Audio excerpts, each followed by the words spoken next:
Again the Israelites did evil in the eyes of the Lord, now that Ehud was dead. So the Lord sold them into the hands of Jabin king of Canaan, who reigned in Hazor. Sisera, the commander of his army, was based in Harosheth Hagoyim. Because he had 900 chariots fitted with iron and had cruelly oppressed the Israelites for 20 years, they cried to the Lord for help. Now Deborah, a prophet, the wife of Lapidoth, was leading Israel at that time. She held court under the palm of Deborah between Ramah and Bethel in the hill country of Ephraim, and the Israelites went up to her to have their disputes decided. She sent for Barak son of Abinoam from Kadesh in Naphtali and said to him, "The Lord, the God of Israel, commands you, go, take with you 10,000 men of Naphtali and Zebulun and lead them up to Mount Tabor.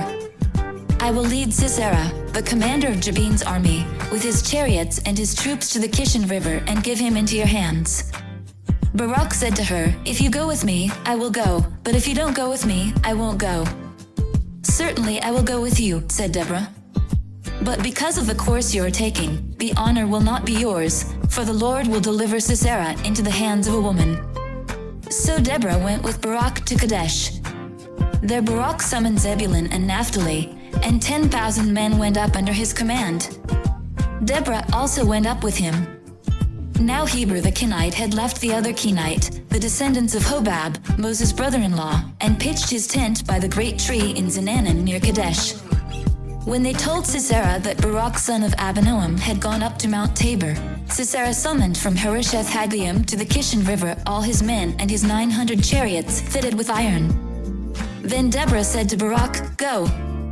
This is the day the Lord has given Sisera into your hands.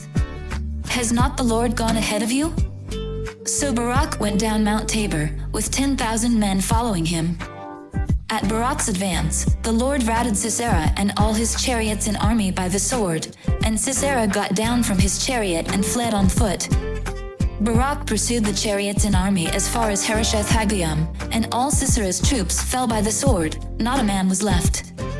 Sisera, meanwhile, fled on foot to the tent of Jael, the wife of Heber the Kenite, because there was an alliance between Jabin king of Hazor and the family of Heber the Kenite. Jael went out to meet Sisera and said to him, "Come, my lord, come right in. Don't be afraid."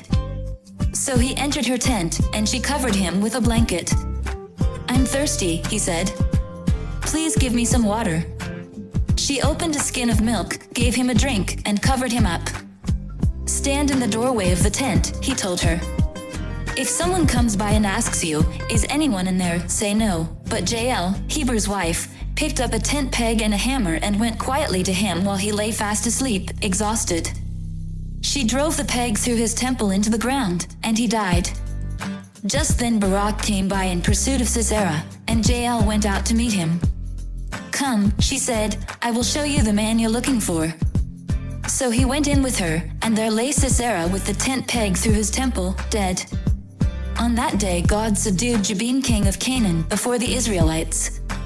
And the hand of the Israelites pressed harder and harder against Jabin king of Canaan until they destroyed him.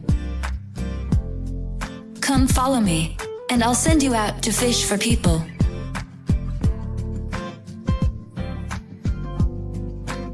I hope and I pray that the Spirit of God, the Almighty, is with you, and that His Son and His Holy Spirit bless you and your family throughout eternity.